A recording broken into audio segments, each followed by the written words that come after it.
Chapter 20. More about the spring and the winter and the beginning of my story's end. The owl had broken the spell of winter. From that time on, things began to happen that you have to see to believe. Insects appeared while the snow was on the ground. Birds built nests, raccoons mated, foxes called to each other, seeking again their lifelong mates. At the end of February, the sap began to run in the maple trees. I tapped some trees and boiled the sap to syrup. It takes an awful lot of sap to make 1 cup of syrup. 32 cups to be exact. All this, and I was still in my winter fur-lined underwear. 1 or 2 birds returned. The ferns by the protected spring unrolled, very slowly, but they did. Then the activity gathered momentum, and before I was aware of the change, there were the skunk cabbages poking their funny blooms above the snow in the marsh. I picked some and cooked them, but they aren't any good. A skunk cabbage is a skunk cabbage. From my meadow, I could see the valleys turning green. My mountain was still snow-capped. So I walked into the valleys almost every day to scout them for edible plants. Frightful rode down with me on my shoulder. She knew even better than I that the season had changed, and she watched the sky like radar. No life traveled that sky world, unnoticed by Frightful. I thought she wanted to be free and seek a mate, but I could not let her. I still depended on her talents and company. Furthermore, she was different, and if I did let her go, she probably would have been killed by another female. For Frightful had no territory other than the hemlock patch, and her hunting instincts had been trained for man. She was a captive, not a wild bird, and that is almost another kind of bird. One day I was in the valley digging tubers and collecting the tiny new dandelion shoots when Frightful saw another duck hawk and flew from my shoulder like a bolt, pulling the leash from my hand as she went. Frightful, I called. You can't leave me now. I whistled, held out a piece of meat, and hoped she would not get her leash caught in a treetop. She hovered above my head, looked at the hawk, and then at my hand, folded her wings, and dropped to my fist. I saw that, a voice said. I spun around to see a young man about my own age, shivering at the edge of the woods. You're the wild boy, aren't you?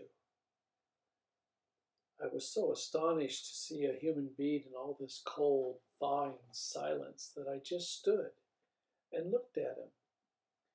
When I gathered my wits, I replied, No, I'm just a citizen. Ah, gee, he said with disappointment. Then he gave in to the cold and shivered until the twigs around him rattled. He stepped forward. Well, anyway, I'm Matt Spell. I work after school on the Poughkeepsie New Yorker, a newspaper. I read all the stories about the wild boy who lives in the Catskills. And then I thought that if I found him and got a good story, I might get to be a reporter. Have you ever run across him? Is there such a boy?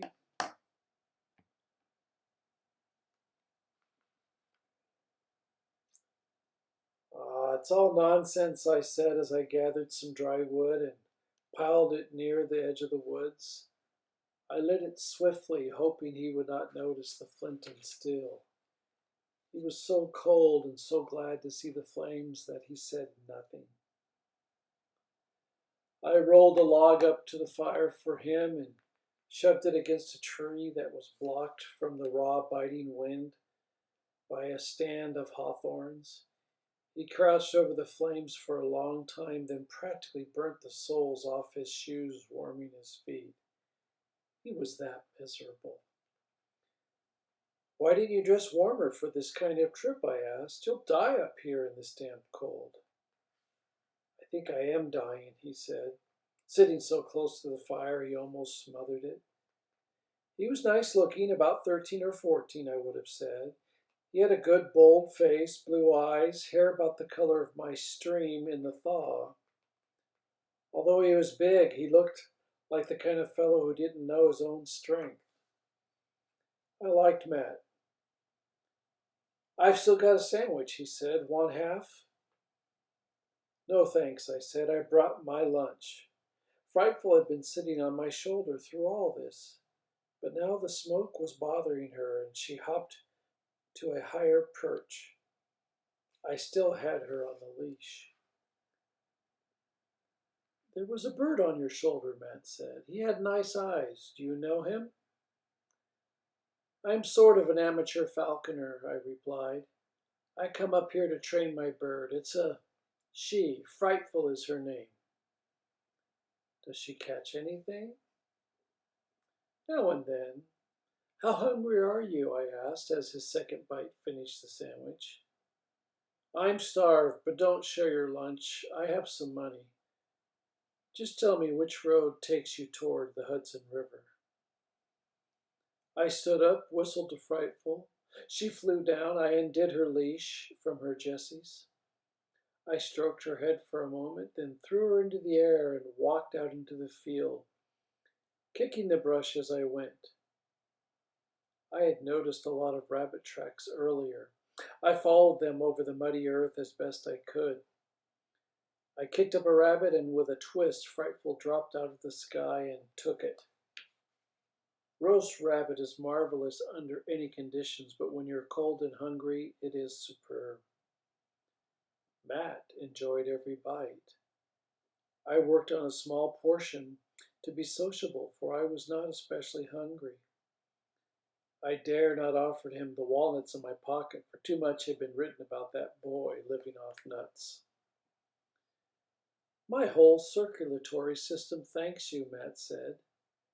He meant it, for his hands and feet were now warm, and the blue color had left his lips and was replaced by good warm red. By the way, what's your name? Sam. Sam Gribley, I said.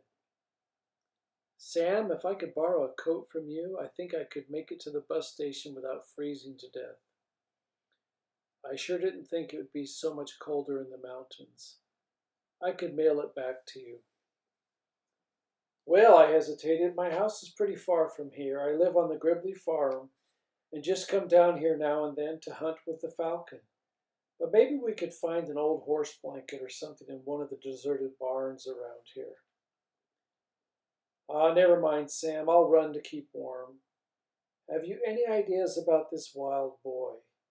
Seen anyone you think the stories might be referring to?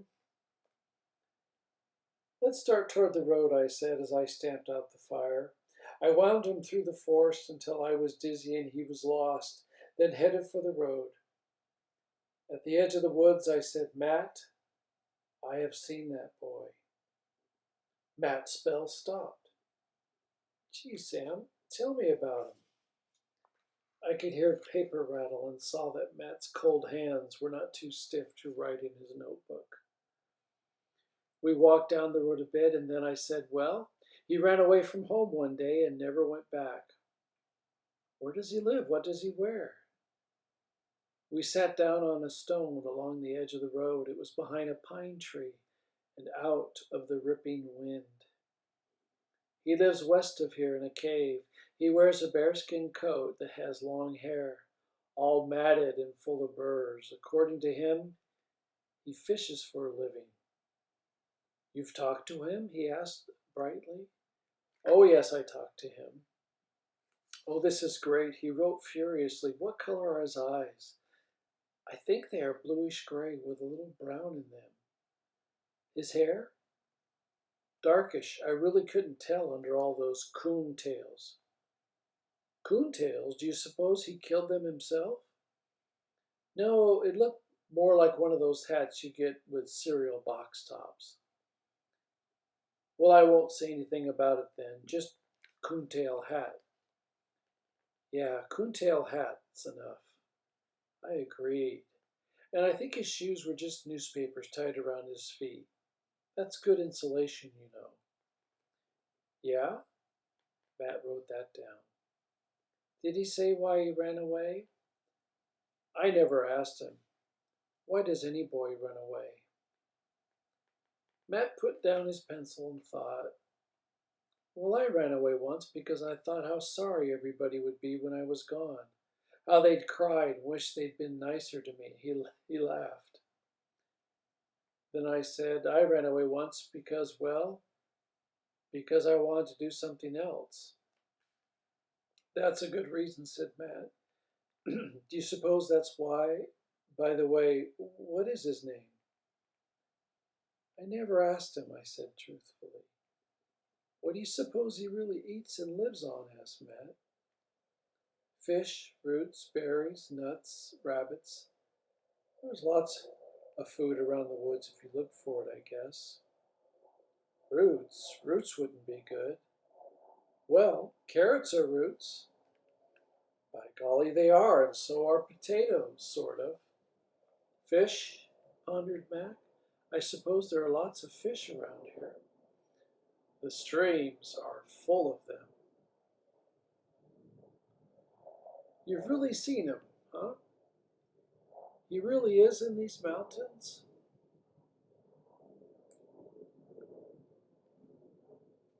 Sure, I've seen him, I said finally, and I stood up. I gotta get home. I go the other way. You just follow this road to the town, and I think you can get a bus from there. Now wait, he said, let me read it back to you to check the details. Sure. Matt stood up, blew on his hands, and read. The wild boy of the Catskills does exist. He has dark brown hair, black eyes, and wears a handsome deerskin suit that he apparently made himself. He is ruddy and in excellent health, and is able to build a fire with flint and steel as fast as a man can light a match. His actual dwelling is a secret, but his means of support is a beautiful falcon. The falcon flies off the boy's fist and kills rabbits and pheasants when the boy needs food. He only takes what he needs. The boy's name is not known, but he ran away from home and never went back. No, Matt, no, I begged. I was about to wrestle it out with him when he said furtively, I'll make a deal with you. Let me spend my spring vacation with you and I won't print a word of it. I'll write only what you've told me. I looked at him and decided that it might be nice to have him. I said, I'll meet you outside town any day you say, provided you let me blindfold you and lead you to my home, and provided you promise not to have a lot of photographers hiding in the woods. Do you know what would happen if you told on me? Sure, the newsreels would roll up, the TV cameras would arrive, reporters would hang in the trees, you'd be famous. Yes, and back in New York City. I'll write what you said, and not even your mother will recognize you. Make it some other town and it's a deal, I said. You might say I'm working for civil defense doing research by learning to live off the land. Tell them not to be afraid, that crayfish are delicious and caves are warm. Matt liked that. He sat down again. Tell me some of the plants and animals you eat so that they will know what you do. What to do. We can make this informative. I sat down and listed some of the better wild plants and the more easily obtainable mammals and fish. I gave him a few good recipes and told him that I didn't recommend anyone trying to live off the land unless they like oysters and spinach. Matt liked that. He wrote and wrote. Finally, he said, my hands are cold. I'd better go, but I'll see you on April 12th at 3:30 outside of town, okay? And just to prove that I'm a man of my word, I'll bring you a copy of what I write. Well, you better not give me away. I have a scout in civilization who follows all these stories. We shook hands and he departed at a brisk pace. I returned to my patch on the mountain, talking to myself all the way. I talk to myself a lot, but everyone does. The human being, even in the midst of people, spends 9 cents of his time alone with the private voices of his own head. Living alone on a mountain is not much different, except that your speaking voice gets rusty. I talked inside my head all the way home, thinking up schemes, holding conversations with Bando and Dad and Matt Spell. I worded the article for Matt after discussing it with Bando, and made it sound very convincing without giving myself up. I kind of wanted to write it down and send it to Matt, but I didn't. I entered my tree, tied frightful to the bedpost. There was Jesse Coon James. It had been months since I'd seen him. He was curled up on my bed asleep. A turtle shell that had been full of cracked walnuts was empty beside him. He awoke, jumped to the floor, and walked slowly between my legs and out the door. I had the feeling Jesse was hoping I had departed for good and that he could have my den.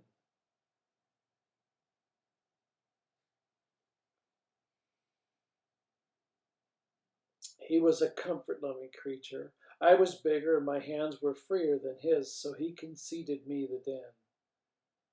I watched him climb over the Baron's rock and shimmy up a headlock. He moved heavily into the limbs, and it occurred to me that Jessie was a she Jessie, not a he Jessie.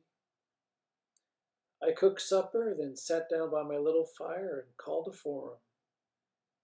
It is very sociable inside my head, and I have perfected the art of getting a lot of people arguing together in silence, or in a forum, as I prefer to call it. I can get 4 people all talking at once, and a fifth can be present, but generally I can get him to talk. I can't get him to talk. Usually these forums discuss such things as a storm and whether or not it is coming, how to make a spring suit, how to enlarge my house without destroying the life in the tree. Tonight, however, they discussed what to do about Matt Spell. Dad kept telling me to go right down to the city and make sure he published nothing, not even a made-up story. Bando said, "No, it's all right. He still doesn't know where you live." And then Matt walked into the conversation and said that he wanted to spend his spring vacation with me and that he promised not to do anything untoward. Matt kept using untoward. I don't know where he got that expression, but he liked it and kept using it. That's how I knew Matt was speaking. Everything was untoward. That night I fell asleep with all these people discussing the probability of my being found and hauled back to the city. Suddenly, Frightful broke into the conversation. She said, "Don't let that Matt come up here. He eats too much." That was the first time that Frightful had ever talked in a forum. I was delighted, for I was always sure that she had more to say than a few cries. She had not missed Matt's appetite. The forum dissolved in good humor, everyone being delighted with Frightful. I lifted my head to look at her. She had her beak in the feathers of her back, sound asleep. She spoke in my head, however, and said, "You really want to be found, or you would have told Matt all you did." "I like you better when you don't talk," I said, pulled the deer hide over me, and fell into a deep sleep.